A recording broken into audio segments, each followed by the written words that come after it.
हम सभी के अंदर ज्ञान है कि नहीं? अरे चींटी के अंदर भी ज्ञान होता है खाने का, वो चींटी भी एक चींटी दूसरी चींटी के पीछे पीछे चलती है। ज्ञान है तब तो सिस्टमैटिक चल रही है, नहीं तो अव्यवस्थित ना हो जाती। तो ज्ञान ही वो प्रकाश है जो सबके अंदर व्याप्त है, और परमात्मा ज्ञान स्वरूप है। गीता में लिखा है कि ईश्वर अक्षर है, ईश्वर शब्द है, तो वो ज्ञान स्वरूप है। उस ज्ञान स्वरूप परमात्मा को ही प्रणाम करना चाहिए। ठीक है, तो हम सबके अंदर ज्ञान है। पागल से पागल आदमी है ना, उसे भी ज्ञान है, थोड़ा बहुत ही ज्ञान सही, कुछ भी तो ज्ञान होगा ना उसे। तो ज्ञान स्वरूप परमात्मा है, प्रकाश स्वरूप परमात्मा है, सबके भीतर आत्मा है। वह आत्मा के रूप में ईश्वर सब में व्याप्त है, समाया है सृष्टि में। आप सवाल करिए कि महाराज जी ईश्वर समाये हैं संसार में, तो फिर नजर क्यों नहीं आते? भाई ये बताओ, लकड़ी में आग है या नहीं? मैया जी बताओ, लकड़ी में आग है कि नहीं? बोलो हाँ या ना। लकड़ी में आग है कि नहीं? बोलो। क्या नहीं है? नहीं है, है तो फिर लकड़ी में आग है तो लकड़ी जल क्यों नहीं जा रही है? फिर आप कहेंगे लकड़ी में आग नहीं है। यदि आप कहेंगे नहीं है तो फिर वो जलती क्यों है? इसका अर्थ ये हुआ कि लकड़ी में आग है, परंतु वो प्रकट कब होती है? जब लकड़ी को लकड़ी से मंथन किया जाए। क्यों? माचिस में आग है, तीली में आग है, पर वो आग प्रकट तब होगी जब माचिस की तीली को माचिस से घिसा जाए, घर्षण किया जाए, तो आग प्रकट होती है। उसी प्रकार जैसे लकड़ी में आग है, रगड़ने से प्रकट होगी, उसी प्रकार ईश्वर कण कण में व्याप्त है उस आग की तरह। पर भक्ति की रगड़ लगे तो वो भगवान प्रकट होए। अब भक्ति की रगड़ लगती नहीं, परमात्मा प्रकट होता नहीं। लोग कहते हैं ईश्वर तो है ही नहीं। भाई कैसे नहीं है? आपने मंथन किया ही नहीं। यज्ञों में अरणि मंथन होता है, लकड़ी को लकड़ी से ऐसे रगड़ मारी जाती है तो चिनगारी प्रकट होती है। अच्छा, एक शर्त और है यहाँ पर कि आपने लकड़ी को लकड़ी से घिसा, 2 मिनट घिस के छोड़ दिया, फिर घिसने लगे, फिर 2 मिनट घिसा छोड़ दिया, फिर 2 मिनट घिसा, 2 मिनट घिस के छोड़ दिया, तो क्या आप जिंदगी भर घिसते रहो, क्या आग प्रकट होगी? बोलो नहीं। कब होगी? जब कंटिन्यू निरंतर उसको घिसते रहो। घिसते घिसते पहले लकड़ी गर्म होगी, जब अत्यधिक गर्म होगी तो क्या होगा? उससे चिनगारी प्रकट होने लग जाएगी। आप घिसो छोड़ दो, फिर घिसो छोड़ दो, कभी नहीं होगी। उसी तरह जब निरंतर भगवत प्रेम बना रहे और भगवान की ओर निरंतर हम बहते जाएं, जैसे गंगा सदा समुद्र की तरफ बहती है, उसी तरह भक्त भगवान की तरफ चलता जाए, निरंतर चलता जाए, तो अपने आप वो परमात्मा रूपी चिनगारी तक पहुंच जाएगा, अपने आप परमात्मा रूपी समुद्र तक पहुंच जाएगा। पर वो निरंतरता हो, कंटिन्यू, है ना? इसलिए निरंतर। ऐसा नहीं कि आज मैंने भगवान का भजन कर लिया, आज मैंने राम राम जप लिया, कल मैंने शराब पी ली, आज मैंने सत्संग कर लिया, कल मैंने कुसंग कर लिया, आज मैंने अच्छी वृंदावन का दर्शन किया, बिहारी जी के लिए 2 आंसू भी बहाए, पर कल जाके शराबियों के बीच में बैठ गया, तो फिर तो ये वही हाल हुआ कि 2 मिनट आपने लकड़ी घिसी फिर छोड़ दी, तो उसका कोई अर्थ नहीं, वो व्यर्थ है, आपकी मेहनत जा रही है बेकार। इसलिए यदि ईश्वर को प्राप्त करने की चाहत है, लालसा है, तो फिर उसकी ओर चलो, निरंतर चलो, तो वहां तक पहुंचोगे। इसलिए ईश्वर ही सत्य है, ईश्वर ही चित मीन्स प्रकाश ईश्वर, वहीं जाना हम सभी के जीवन की सार्थकता है। हमारी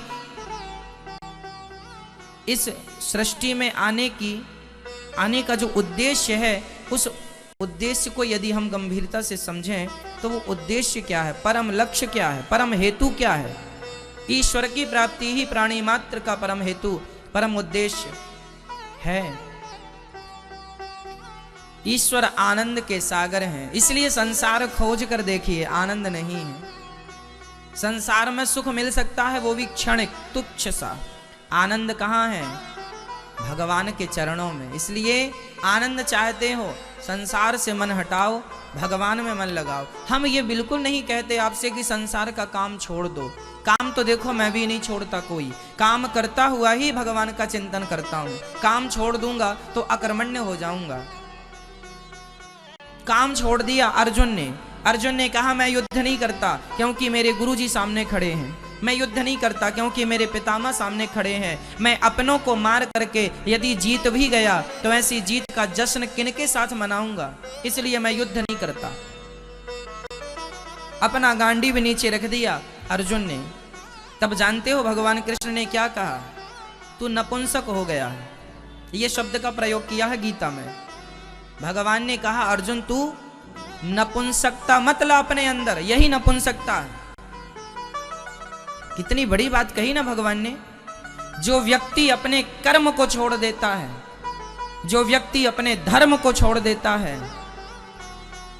वो नपुंसक हो जाता है।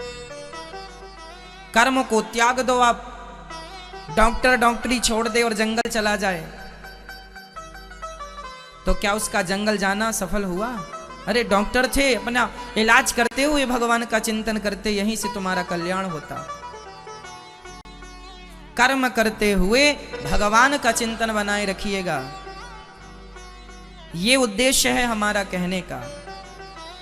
ईश्वर आनंद है। आनंद चाहते हो तो संसार में रहकर संसार का काम करते हुए भगवान के बन जाओ, फिर आनंद की अनुभूति होगी। हर व्यक्ति आनंद चाहता है लेकिन उसे मिलता नहीं है। क्यों नहीं मिलता? क्योंकि आपका मन संसार से हटता ही नहीं। इसलिए सच्चा सुख केवल भगवान में है। संसार में रहो पर संसार के बनकर नहीं, भगवान के बनकर रहो। जनाबाई की कथा आप लोग जानते हैं। महाराष्ट्र की एक भक्ति मती हुई है माता जनाबाई। वो जनाबाई घर में झाड़ू लगाती थी और झाड़ू लगाती हुई काम कर रही है झाड़ू लगाने का, पर वो मन से विठ्ठल विठ्ठल विठ्ठल विठ्ठल, वो पंढरपुर में विठ्ठलनाथ जी के मंदिर में वो भाव से भगवान के चरण दबा रही हैं। वो भाव से भगवान का दर्शन कर रही हैं, लगा रही हैं झाड़ू तन से, पर मन कहाँ है? विठ्ठलनाथ जी के चरणों में। वो लोग झाड़ू लगा रही हैं और जाप चल रहा है, और मुंह से जाप नहीं, राम राम से निकल रहा है, विठ्ठल विठ्ठल विठ्ठल विठ्ठल। वो रोटी बना रही हैं, वो अपने बच्चों, वो गृहस्थी में है, कोई साधु नहीं बनी के जंगल चली गई हो। वो अपनी रोटी बना रही हैं, बच्चों को खिला रही हैं, पति की सेवा कर रही हैं, पर सारा काम करते हुए विठ्ठल विठ्ठल विठ्ठल विठ्ठल नाम जप रही हैं, भगवत चिंतन कर रही हैं खूब आनंद से। सामान्य स्त्रियां जो काम करती हैं, गोबर, गाय का गोबर इकट्ठा करने, उसके ओपले बनाना, कंडे बनाना, गोबर का कंडे बना रही हैं, ओपले बना रही हैं, लेकिन वो ओपले बनाती जा रही हैं, ध्यान भगवान की तरफ है, विठ्ठल विठ्ठल विठ्ठल विठ्ठल। एक बार जनाबाई के ओपले पड़ोसन चुरा करके ले गई। जहां उसने ओपले बनाए थे ना, आज वहां ओपले थे ही नहीं। तो जनाबाई तुरंत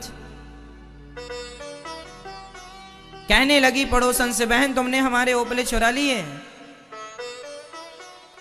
वहां से उसी समय कबीरदास जी गुजर रहे थे। वो भी जनाबाई का दर्शन करने गए थे। बड़ा नाम सुना था कि ये तो बड़ी भक्तिमती है, चलो दर्शन कर आवे। तो कबीरदास जी वहां पहुंच गए, और उस समय जनाबाई अपनी पड़ोसन से झगड़ा कर रही थी। तो तूने मेरे ओपले चुरा लिए, तूने मेरे ओपले रख लिए, अरे अपने ले जाती, मेरे क्यों ले गई? तो संयोग से कबीरदास जी ने जनाबाई से ही पूछ लिया, क्यों बहन, ये जनाबाई का घर कौन सा है? तो कबीरदास जी को देखकर जनाबाई बोली, अरे बाबा मैं ही जनाबाई हूं, बोल क्या काम है? अब कबीर जी बोले, राम राम, ये तो बड़ी ज्ञानी, बड़ा इसका नाम सुना है कि बड़ी भक्त है, ये तो झगड़ा कर रही है पड़ोसन से। कबीर जी बोले, आप झगड़ा क्यों कर रही हैं? अरे बाबा हम झगड़ा नहीं कर रहे हैं, ये पड़ोसन हमारे कंडे चुरा के, ओपले चुरा के ले गई। तो कबीर जी बोले, ये कैसे सिद्ध होए कि ये ओपले तुम्हारे ही इसने चुराए हैं? भाई ओपले तो उसके भी हैं, तुम्हारे भी हैं। तुम्हारे और उसके ओपलों में, कंडों में कोई अंतर तो है नहीं। जनाबाई बोली, बाबा बहुत बड़ो अंतर है, इसने मेरे ओपले चुराए हैं, मैं प्रूफ सिद्ध कर सकती हूं। कबीर जी बोले, तो कैसे करोगी? बोले, जाओ इनके ओपलों को अपने कान से लगाना, यदि इनके ओपलों से विट्ठल विट्ठल की ध्वनि निकल रही हो तो वो मेरे ओपले हैं, और जिन ओपलों से विट्ठल विट्ठल की ध्वनि नहीं निकल रही है वो ओपले इनके हैं। तो जो इनके हैं वो तुम रखो, जो हमारे हैं वो हमें दो। कबीर जी बोले कि अच्छा मैं चेक करता हूँ। कबीर जी गए पड़ोसन के वहाँ बाड़े में जहाँ पर उसने ओपले रखे थे, तो उसने, कबीर जी ने ओपले कान से लगाए तो कोई ध्वनि नहीं थी, दूसरे लगाए कोई ध्वनि नहीं थी। जनाबाई बोली, इस तरफ नहीं, वो उस तरफ जो रखे उनको लगाओ कान से। और जनाबाई के कहने पर जब उन ओपलों को कान से लगाया, कबीर जी ने दंग रह गए। कबीर जी, उन ओपलों से विट्ठल विट्ठल की ध्वनि निकल रही थी, उन कंडों से, गाय के गोबर से विट्ठल विट्ठल की ध्वनि निकल रही थी। कबीर जी समझ गए कि ये कोई सामान्य भक्त नहीं है, उच्च कोटि की भक्ति है इनके अंदर। ये अपने ओपले, अर्थ क्या निकला? वो महिला जिस वस्तु को छू देती थी, इतनी भक्ति थी उसके अंदर, इतना प्रेम था विट्ठल नाथ जी के अंदर कि उसके रोम रोम से विट्ठल विट्ठल की ध्वनि निकला करती थी, रोम रोम से। वो जैसे टच कर, अरे सोचो मेरी माँ कि कोरोना एक बीमारी है, एक यदि कोरोना का मरीज है और उसने दूसरे को छू दिया, उसे भी कोरोना हो जाएगा। ये बीमारी एक से दूसरे में, दूसरे से तीसरे में और तीसरे से चौथे में बड़ी आसानी से चली जाती है। जब बीमारी एक से दूसरे में जा सकती है तो फिर एक भक्त की भक्ति की बीमारी एक से दूसरे में कैसे नहीं जा सकती? जनाबाई की जो बीमारी थी वो प्रेम की बीमारी थी, वो भक्ति की बीमारी थी। जिसे छू देती थी ना वो भी बीमार हो जाता था, कृष्ण का बीमार हो जाता था, विट्ठल नाथ जी का बीमार अर्थात भक्त हो जाता था। ये भक्त है। कबीर जी ने प्रणाम किया दंडवत लेटकर, वाह जना धन्य हो आप। जब तक ये युग रहेगा, जब तक ये संसार रहेगा, तब तक जनाबाई के ओपलों को ये जमाना याद करता रहेगा। धन्य है वो जनाबाई और धन्य हो जनाबाई की भक्ति। भगवान ने प्रत्यक्ष दर्शन दिए हैं जनाबाई को।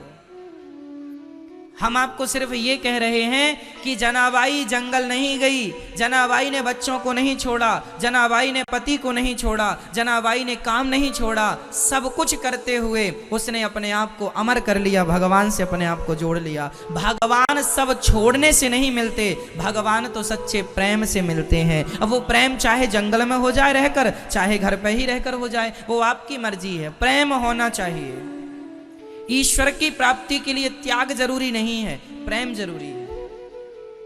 भगवान ये नहीं कहते कि तुम अपने पति का त्याग कर दो, भगवान ये नहीं कहते तुम अपनी पत्नी का त्याग कर दो, भगवान ये नहीं कहते तुम अपने पुत्र का त्याग कर दो, भगवान ये नहीं कहते, शास्त्र ये नहीं कहते कि तुम अपने कर्तव्यों का, कर्मों का त्याग कर दो। ना जी, भगवान सिर्फ ये कहते हैं तुम कर्म करते रहो, कर्तव्यों का निर्वहन करते रहो, पर हमसे प्रेम करना सीख लो। हमसे प्रेम करोगे तो हम तुम्हें घर पे ही आकर मिल जाएंगे। जैसे माता शबरी को राम जी जाकर के उसके घर पे ही उसे मिल गए, उन्हें कहीं नहीं जाना पड़ा राम जी की खोज करने के लिए। हाँ, साचो प्रेम प्रभु से हो तो थाली भर के ल्याई रे खींचड़ो, ऊपर घी की बाट की, जीमो हमारा श्याम धड़ी, जीमा वे बेटी जाट की।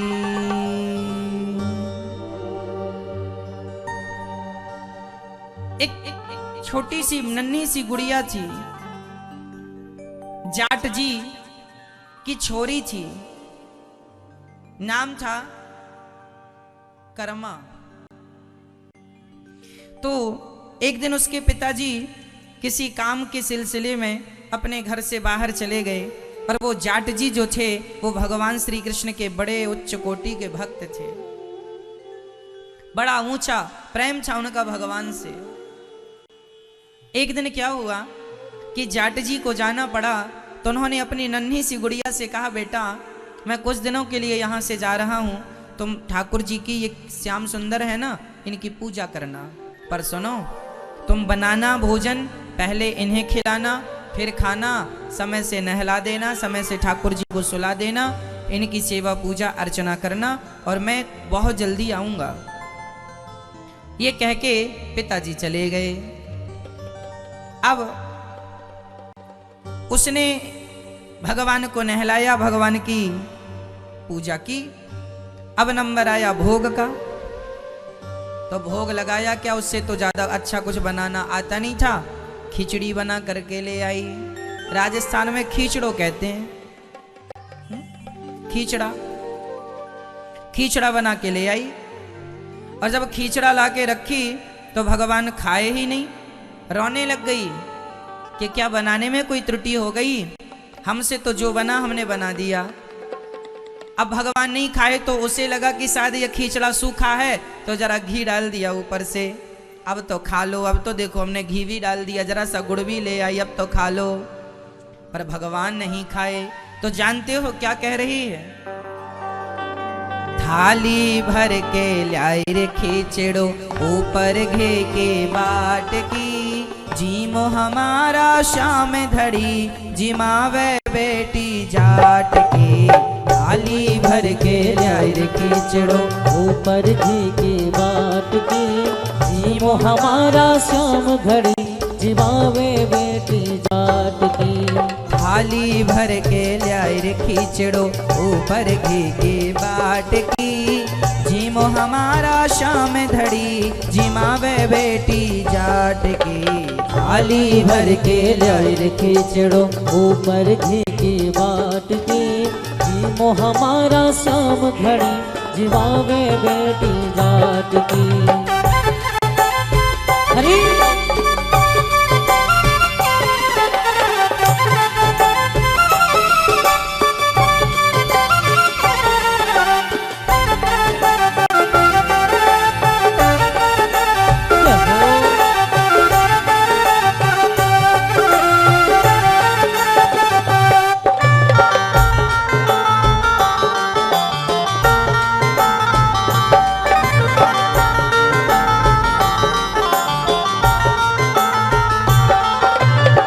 वो हमारो गांव गयो है, ना जाने कब आवे गो।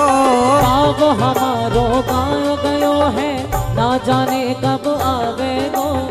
ऊके भरोसे बैठो रहो तो कोई रह जावे गो। ऊके भरोसे बैठो रहो तो कोई रह जावे गो। वो कर्मा की भक्ति देखिए, वो भगवान से बात कर रही है और कह रही है कि हे नाथ, आप नहीं खाओगे क्योंकि आप तो बाबा के हाथ का खाते हो, मेरे पिताजी के हाथ का, पर हमारे बाबूजी तो गांव गए हैं, शायद आपको पता नहीं है, पता नहीं कब आएंगे, तो क्या तब तक भूखे बैठे रहोगे? हाँ, बाबो हमारो गांव गयो है, ना जाने कब आवे गो। ओ गांव गयो है, ना जाने कब आवे गो। के भरोसे बैठ रहो तो भूखो ही रह जावे गो। के भरोसे बैठो रहो तो भूखो ही रह जावे गो। आज जिमाऊं तने खींचड़ो, बस आज की बात है, मैं आज खींचड़ो बना के लाई हूँ, आज खा लो, कल बढ़िया बनाऊंगी।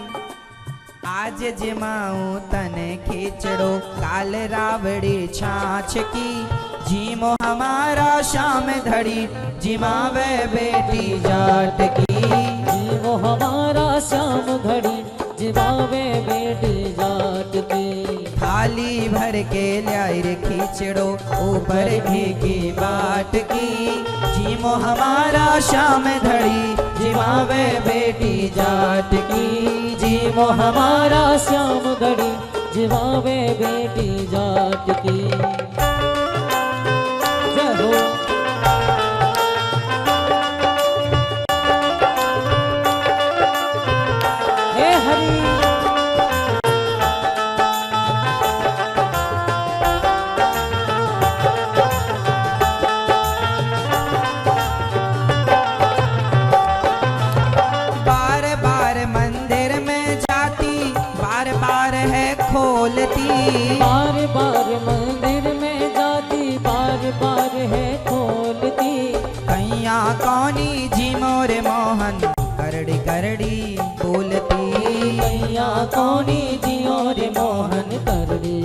बेटी बोलती। बार बार वो मंदिर में जाती और बार बार भगवान से कहती, हे नाथ खा लो, हे नाथ खा लो। नहीं खाते तो कहती, सुनो तुम नहीं खाओगे तो मैं भी नहीं खाऊंगी। बार बार मंदिर में जाती, बार बार है बोलती। बार बार मंदिर में जाती, बार बार मैं बोलती। कैया कौनी जी मोरे मोहन करड़ी करड़ी बोलते। कैया कौनी जी मोरे मोहन करड़ी करड़ी बोलती। तू जी मैं जद मैं भेजी मुँह। जय हो। अब गांव के लोग, नगर के लोग आए और उन्होंने कहा, रे बेटा वो भगवान ऐसे थोड़ी खाते हैं, तुम खा लो। तो छोटी सी बच्ची बोली, नहीं, जब तक ये नहीं खाएंगे तब तक मैं नहीं। हाँ, तू जी में जद मैं भेजी मुँह। तू जी में जद मैं भेजी मुँह। मानो न कोई लाट की, जीमो हमारा शाम धड़ी। जिमावे बेटी जाट के। हो जीवो हमारा श्याम घड़ी, जिवावे बेटी जाट की। थाली भर के लाई रे खिचड़ो, ऊपर घी की बाट की। जीवो हमारा श्याम घड़ी, जिवावे बेटी जाट की। हरि बोल।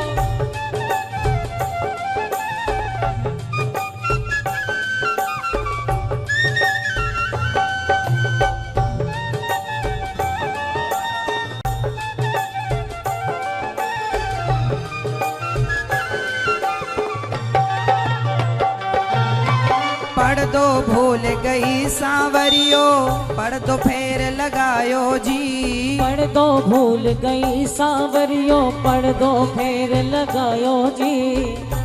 अच्छा, तुम इसलिए नहीं खा रहे हो क्योंकि मैंने तो पर्दा बंद ही नहीं किया। तो उसने अपनी चुनरी का पर्दा लगाया और बोला, मैं नहीं, बोली मैं नहीं देख रही हूँ, तुम जल्दी से खाओ। उसकी सहजता पर, उसकी सच्ची भक्ति पर, उसकी सरलता पर भगवान रीझ गए। और जानते हो क्या हुआ? पढ़ दो भूल गई सांवरियो, पढ़ दो फेर लगायो जी। पढ़ दो भूल गई सांवरियो, पढ़ दो फेर लगायो जी। धावलियों की ओट बैठ के शाम खिचड़ो खायो जी। सांवरियों की ओट बैठ के शाम खिचड़ो खायो जी। भोला भाला भक्ता के मन, हरि बोल। भोला भाला भक्ता के मन। सवलियां कैया अटकी, जीमो हमारा शाम धड़ी। जिवावे बेटी जाट की। जीवो हमारा शाम घड़ी, जिवावे बेटी जाट की। थाली भर के लाई रे खिचड़ो, ऊपर घी की बाट की। जीवो हमारा शाम घड़ी, जिवावे बेटी जाट की। भक्ति हो तो कर्मा जैसी, सांवरियो घर आवे गो। भक्ति हो तो कर्मा जैसी, सांवरियो घर आवे गो।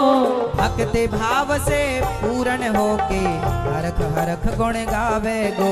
भक्ति भाव ते पूर्ण होकर हरत हरत गुण गावे गो। साचो प्रेम प्रभु से हो तो, साचो प्रेम प्रभु से हो तो। मूरत बोले काठ की, जीमो हमारा शाम घड़ी। जिवावे बेटी जाट की। जीमो हमारा शाम घड़ी, जिवावे बेटी जाट की। जीमो हमारा शाम घड़ी, जिवावे बेटी जाट की। जीमो हमारा शाम घड़ी, जिवावे बेटी जाट की। जीमो हमारा शाम घड़ी, जिवावे बेटी जाट की। जीवो हमारा शाम घड़ी, जिवावे बेटी जाट की। थाली भर के लाई रे खिचड़ो, ऊपर घी की बाट की। जीमो हमारा शाम धड़े, जिमावे बेटी जाट की। भक्ति हो तो कर्मा जैसी, सांवरियो घर आवे गो। भक्ति भाव से पूर्ण होकर हरख हरख गुण गावे गो। साचो प्रेम प्रभु से हो तो मूरत बोले काठ की। जीमो हमारा श्याम धड़ी, जिमावे बेटी जाट की। यही बच्ची कर्मा जब भगवान को खिलाने लगी और भगवान खाने लगे, और जब इन्होंने अपने पिताजी को बताया, इनके पिताजी को यकीन नहीं हुआ। इनके पिताजी ने कहा कि तुम्हारे हाथ से भगवान खाते हैं तो तुम हमें एक बार दिखाओ, हमारे सामने खाएं। जब इन्होंने पिताजी के आने पर कहा कि पिताजी भगवान को मैंने खूब खिलाया और ये खूब खाते हैं, तो एक दिन सामने ही पिताजी को बिठाकर बुलाया, हे प्रभु आओ और भोग लगाओ। जानते हैं क्या हुआ? भगवान आए और भगवान ने खिचड़ी खाई। उसके बाद वही बच्ची राजस्थान से निकलकर उड़ीसा चली गई और जगन्नाथपुरी में जगन्नाथ मंदिर के पास अपनी कुटिया बनाई और वहीं बैठकर वो भगवान का भजन करती और भगवान के लिए खिचड़ी बनाया करती थी। और भगवान को खिचड़ी बना करके बुलाया करती थी। भगवान को कहा करती थी, प्रभु आओ, खिचड़ी बन गई है, आकर खा जाओ।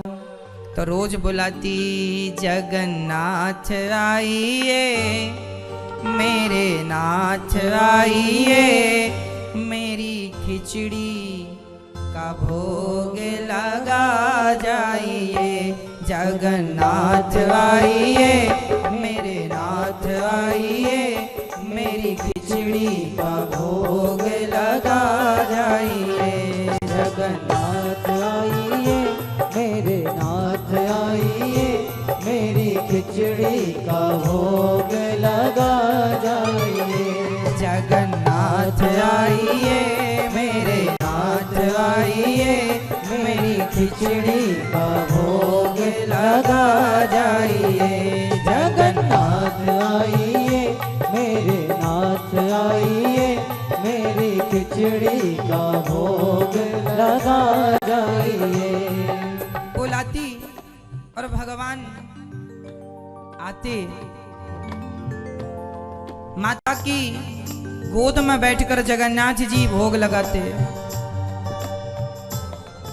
एक दिन नारद, अच्छा वो खिचड़ी अब बुढ़ापा आ गया ना, तो धीरे धीरे खिचड़ी बनाती वो। तो जगन्नाथ जी दरवाजे में आते, खड़े होते और जोर जोर से कहते, जल्दी कर मां, जल्दी कर मां, पुजारी जी आ जाएंगे, दरवाजा खुल जाएंगे मंदिर के, फिर वहीं बैठना पड़ेगा। 1 बजे खाने को देते हैं पुजारी जी, तेरी खिचड़ी खा के अच्छा रहता है। जल्दी कर मां, जल्दी कर मां, जल्दी कर मां। भगवान कहते थे जल्दी कर मां, इसलिए उसका नाम ही पड़ गया कर्मा बाई। हाँ, अब वो भगवान को गोद में बिठाती और भगवान को खिचड़ी खिलाती। भगवान खाकर जाते और भक्तों को दर्शन देते।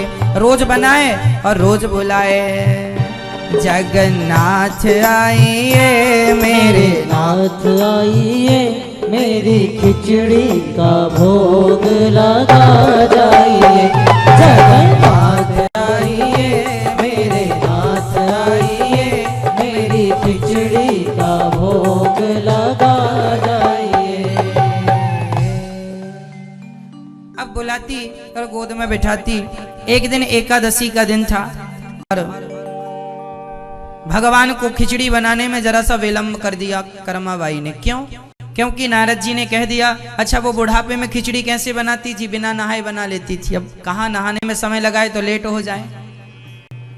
तो भगवान ने एक दिन कह दिया, तुम हमें बिना नहाए ही बना दिया करो। तो वो बिना नहाए पहले उठती और दातून करती जाती, दातून मतलब दांत साफ, और वो खिचड़ी बनाती जाती है। अब दातून कर रही हूँ, खिचड़ी बना रही है, और बुलाती है भगवान को, बिना नहाए बुला लेती है, भगवान को खिला देती है, तब फिर नहाती है। एक दिन नारद जी ने बड़ी फटकार लगाई, अरे पागल हो गई है, भगवान को बिना नहाए खिला देती हो, अरे कम से कम शुद्धि का तो ख्याल रखो, जल्दी नहा लिया कर। अब कर्माबाई बड़ी डर गई कि हे भगवान, कहीं भगवान नाराज ना हो जाए, ये बाबा जी ठीक कह रहे हैं। तो मैया ने आज नहाना शुरू कर दिया। कितने भी जल्दी नहाए, थोड़ा सा लेट हो ही गई, और लेट हुई तो खिचड़ी पक रही थी, भगवान द्वार पर आए, मैया जल्दी कर्मा। मैया बोली कैसे करें जल्दी, आज तो हमने नहाया है पहले। भगवान बोले क्यों, हमने तो मना किया था कि तुम ना नहाया करो, बाद में नहाया करो, क्योंकि बूढ़ी हो गई हो। वो नारद जी आए थे, उन्होंने बड़ी डांट लगाई कि बिना नहाए बनाती रहती हो। अब भगवान की आंखें लाल लाल हो गई, तुरंत नारद जी को बोला, ए यहाँ आओ,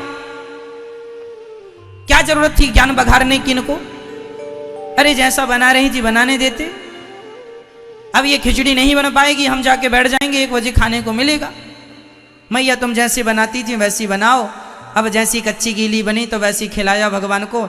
पर अब पुजारी जी आ गए और पर्दा खोला, भगवान दौड़ के गए, बैठ गए। रोज तो खिला के पानी पिला के मुंह पहुँच दिया करती थी पल्लू से, आज मुंह पहुँचना भूल गई, तो भगवान को यहाँ चावल का एक दाना लगा रह गया।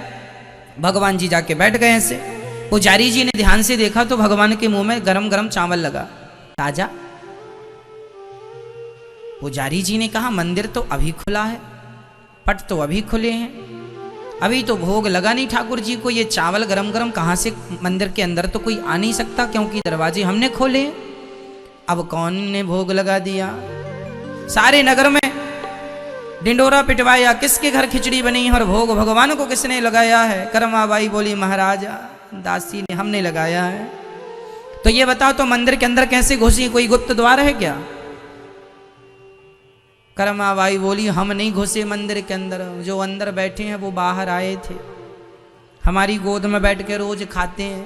पुजारी जी बोले हमारे तो बाप दादे पूजा करते करते मर गए, हमारी गोद में तो बैठकर नहीं खाया, तेरी गोद में कैसे बैठ के खा लिया। अब कर्माबाई बोली ये प्रश्न का उत्तर हम कैसे दें, उनसे पूछो। पुजारियों को विश्वास नहीं हुआ कि ये तो झूठ बोल रही है, क्या कल भी आएंगे तेरे घर भगवान। हाँ हाँ बिल्कुल आएंगे। कल का इंतजार किया, सारे पुजारी उसकी कुटिया में छिप गए और बस वो भगवान को आने का इंतजार करने लगे। कर्मा रोज की तरह बुलाई, जगन्नाथ आइए मेरे नाथ आइए, मेरी खिचड़ी का भोग लगा जाए। पहले तो एक बार के बुलाने में आ जाते थे, आज भगवान आए ही नहीं। कर्माबाई रोने लगी, हे भगवान रोज तो एक बार में आते थे, आज लगता है आप हमें झूठा सिद्ध करोगे। तो कर्माबाई बोली जगन्नाथ आइए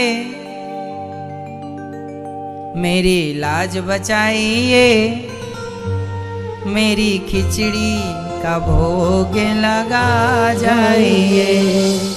और जब बोला कि नाथ यदि आज नहीं आए तो फिर आप पर विश्वास कोई नहीं करेगा, तुरंत भगवान जैसे रोज आते थे वैसे ही प्रकट हो गए, गोद में बैठे हैं और खिला रही है खिचड़ी।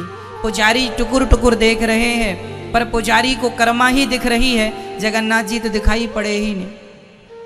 पुजारी जी बोले कहाँ हैं तेरे भगवान। कर्माबाई बोले महाराज क्यों मजाक करते हो, ये भगवान गोद में इतने बड़े बैठे तुम्हें दिखाई नहीं पड़ते। पुजारी जी बोले हमें नहीं दिखाई पड़ रहे हैं। कर्माबाई ने जगन्नाथ जी से कहा प्रभु आप इन लोगों को दर्शन नहीं दे रहे हैं क्या। कर्मा बोले, भगवान जगन्नाथ जी बोले ना मैं इन लोगों को नहीं दिख रहा हूँ, केवल तुम्हें दिख रहा हूँ। तो क्यों, इन लोगों को क्यों नहीं दिख रहे हैं, ये तो आपसे ज़्यादा, ये तो आपके बड़े भगत हैं, हम तो कभी आपका दर्शन करने वहाँ आते हैं, ये तो दिन रात आपकी सेवा में रहते हैं, आप इन्हें क्यों नहीं दिख रहे हैं। तब भगवान ने कहा कर्मा जैसा प्रेम तेरा है, जैसा हृदय निर्मल शुद्ध बिल्कुल निर्मल मन तेरा है, इतना पवित्र मन इन लोगों का नहीं है। इनके अंदर थोड़ा बहुत छल, थोड़ा बहुत कपट, ईर्ष्या द्वेष भरा है, और जब तक ये ईर्ष्या द्वेष घृणा नफरत का पर्दा होता है तब तक मैं नजर नहीं आता माँ किसी को भी। तेरे अंदर कोई पर्दा नहीं है, ना क्रोध का, ना लोभ का, ना ईर्ष्या का, ना द्वेष का। इसलिए मैं, तेरा मन बिल्कुल शुद्ध है, निर्मल, तुझे दिख रहा हूं, इन्हें नहीं। कर्माबाई ने कहा प्रभु मेरे कहने से आप इन्हें दर्शन दो। और आज कर्माबाई के कहने से भगवान ने उन सभी पुजारियों के अपराधों को क्षमा करके सबको एक संग दर्शन दिया। सभी पुजारी भगवान का दर्शन करते हैं। प्रभु हमारी हजारों पीढ़ियां बीत गईं आपकी सेवा पूजा करते करते, पर ऐसा दर्शन किसी को नहीं मिला जैसा आज आपने दास को दिया है। जगन्नाथ जी को अब रोज खिचड़ी कर्माबाई खिलाती है। जब कर्माबाई मरी तो जगन्नाथ जी रोए थे।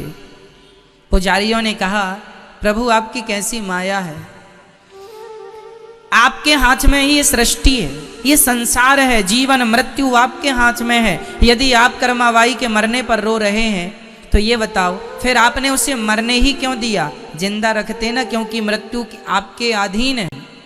भगवान बोले मैं क्या बताऊं, ये संसार में जो आया उसे मरना पड़ेगा। वो बूढ़ी हो गई थी, जिंदा रहती उसे कष्ट बहुत होता और मैं अपने भक्त को कष्ट में देख नहीं सकता। उसकी मुक्ति ही एकमात्र वो उपाय बची थी, तो मैंने उसे अपने धाम में बुला लिया। तब से पुजारियों ने कहा प्रभु तो जब तक आपकी सेवा रहेगी तब तक पहला भोग आपको कर्माबाई की खिचड़ी का ही लगेगा। आज भी जगन्नाथ जी को पहला भोग खिचड़ी का ही लगता है। आज भी जगन्नाथ जी को पहला भोग, जगन्नाथ जी को 8 बार भोग लगता है दिन भर में। सबसे ज्यादा जगन्नाथ जी खाते हैं, पता है? इस धरती की सबसे बड़ी रसोई जगन्नाथ जी की रसोई है। इस धरती भारत की नहीं, समूचे विश्व की, चाहे अमेरिका हो, जापान इत्यादि सारे विश्व की सबसे बड़ी रसोई कौन सी रसोई है? जगन्नाथ भगवान की रसोई है। वहां इतना प्रसाद रोज बनता है कि लाखों लोग खाएं तो भी खत्म ना होए, इतना रोज बनता है, रोज। जगन्नाथ को भात का भोग लगता है। जगन्नाथ के भात को जगत पसारे हाथ, वहां का भात, वहां की दाल और वहां इत्यादि भोजन, भारतीय भोजन वहां बनता है पूरा। चावल और दाल और सब्जियां भी बनती हैं अनेक प्रकार की। तो इन चीजों का प्रयोग वहां जगन्नाथ जी में आज भी पहला भोग खिचड़ी से शुरुआत होती है। 8 बार भोग लगता है ठाकुर जी का। जब भी जाओ देखो पर्दा बंद। क्या कर रहे हैं भगवान? खा रहे हैं। सवेरे खा रहे हैं, 10 बजे खा रहे हैं, 12 बजे खा रहे हैं, 3 बजे खा रहे हैं, 6 बजे खा रहे हैं, रात को भी खा रहे हैं। जब देखो तब खा रहे हैं, खूब खाते हैं ठाकुर जी, जगन्नाथ जी। वहां की रसोई बड़ी अद्भुत है। वहां की आग बुझती नहीं है, अनादि समय से रसोई की आग जल रही है। मिट्टी के बर्तनों का ही प्रयोग होता है। 8 से 10 लाख रुपए के मिट्टी के बर्तन रोज उसमें बनता है और एक बर्तन में एक ही बार बनता है। आज जो बर्तन प्रयोग हो गए उसका प्रयोग कल नहीं होगा, कल के लिए फिर दूसरे बर्तन लाए जाते हैं जगन्नाथ जी के लिए। एक बर्तन को एक बार ही प्रयोग में लिया जाता है, दूसरी बार में नहीं। जगन्नाथ जी की बड़ी महिमा है। कभी समय मिले तो जगन्नाथ भगवान का दर्शन जरूर कीजिएगा। वो भगवान कोई मूर्ति नहीं है। अच्छा, वृंदावन आए हो, जगन्नाथ जी जाओगे या कहीं भी तीर्थ में जाओ तो भगवान का दर्शन इस भाव से ना किया करो कि ये मूर्ति है ना जी। एक ये भाव हो कि ये प्रत्यक्ष भगवान है। जैसे आप हमें पकड़ते हैं हम आपको पकड़ते हैं, जैसे आप हमें देखते हैं हम आपको देखते हैं, जैसे आपका और हमारा स्पर्श सहज में इंसानों का है, उसी प्रकार भगवान भी हमारी और आपकी तरह बिल्कुल जीवित हैं। जीवित है, वो कोई पत्थर नहीं, मूर्ति नहीं। उन्हें मूर्ति के भाव से ना देखा जाए, उन्हें पत्थर के भाव से ना देखा जाए। वो भगवान प्रत्यक्ष रूप में है। भक्ति हो तो कर्मा जैसी, सांवरियो घर आवे गो। भक्ति भाव से पूर्ण होके हरख हरख गुण गावे गो। साचो प्रेम प्रभु से हो तो मूरत बोले काठ की, जीमो हमारा श्याम धड़ी, जिमावे बेटी जाट की।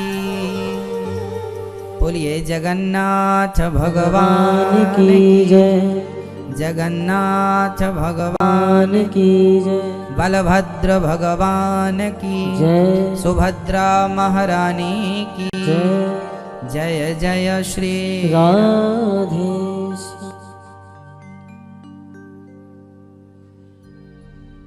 भगवान की लीलाएं बड़ी अनंत हैं। बस आप ये समझो कि प्रेम के वश में भगवान हैं। रीझ जाते हैं, रीझ गए कर्मा पर, तो भगवान आनंद के सागर हैं, सच्चिदानंद। वो आनंद भगवान के भजन में आनंद है। क्या करते हैं? विश्वोत्पत्त्यादि हेतवे, वो भगवान विश्व की उत्पत्ति, पालन और संहार करते हैं। तापत्रय विनाशाय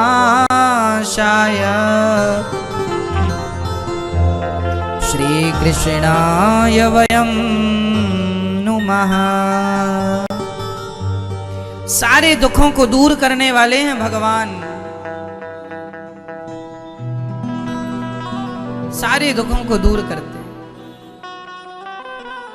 ऐसे भगवान की शरण में चले जाना चाहिए। कितने अभागे हैं वो लोग जो भगवान को छोड़कर संसार में सुख ढूंढ रहे हैं।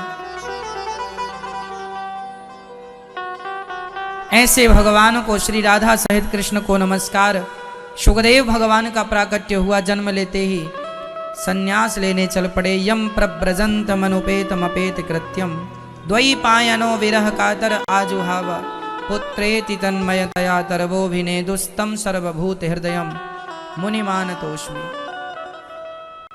ऐसे भगवान जो परम सुखदेव भगवान का प्राकट्य हुआ और जन्म लेते ही सन्यास, संसार से कोई मोह नहीं, चल पड़े। ऐसे सुखदेव भगवान को नमस्कार करते हैं। सुखदेव जी कौन है? तत्रा भवद भगवान व्यास पुत्रो, भगवान ही सुखदेव जी के रूप में प्रकट हुए। इन्होंने संसार में तनिक सा भी मन नहीं लगाया। पिताजी ने कहा था विवाह कर लो फिर चले जाना भजन करने। सुखदेव जी ने कहा ना जी, हम चक्कर में नहीं पड़ना चाहते। संसार में आना बुरा नहीं है, पर कई लोग ऐसे होते हैं संसार में ऐसे उलझते हैं कि उलझते ही चले जाते हैं, सुलझते नहीं। शादी विवाह करना बुरा नहीं है, पर करो और समय से फिर बाहर निकल आओ, उलझी ना रहो। लेकिन आज विडंबना यह है कि आदमी एक बार गृहस्थ में हो जाए तो फिर प्यार उसका दिनों दिन घर परिवार से बढ़ता जाता। पहले पत्नी से हुआ, फिर बच्चों से हुआ, फिर बच्चों के बच्चों से हो गया प्यार। मेरा पोता, मेरा पोता, मेरा नाती, अटैचमेंट बढ़ता जाता है ना। संसार में, संसार से उसे निवृत्त होना चाहिए, निकलना चाहिए, वो और घुसता चला जाता है संसार में। पत्नी तक तो ठीक था, परिवार ठीक था, पर वो बच्चों के बच्चों तक भी तुम्हारा प्रेम जा रहा है, वो नुकसानदायक है। अब वो प्रेम बच्चों को नहीं, वो भगवान से प्रेम करने का समय है। सुखदेव जी यही बात कह रहे हैं कि कहीं संसार की माया हमें पकड़ ना ले। ये माया बड़ी प्रबल है, मम माया दुरत्या, पकड़ लेती है तो छोड़ने का नाम नहीं लेती। मैं और मोर तोड़ते माया, यही माया मैं और मेरा, मैं और मेरे में पड़ा हुआ है। ये मेरा, मैं हूं, ये मेरा है, मेरा बच्चा है, मेरा ये है, मेरा वो है, ये माया। धन्य है भगवान की माया। प्रणाम करो भगवान को कि नाथ हमें आप बचाओ, तो बचना संभव है, नहीं तो हमारे बस का कुछ भी नहीं है। सुखदेव भगवान ने सब छोड़ दिया। पिताजी कह रहे हैं कर लो गृहस्थी, शादी वादी नहीं, नहीं जी, भजन करने लग गए, ध्यान भगवान में लगाया, सबसे मोह हटा दिया।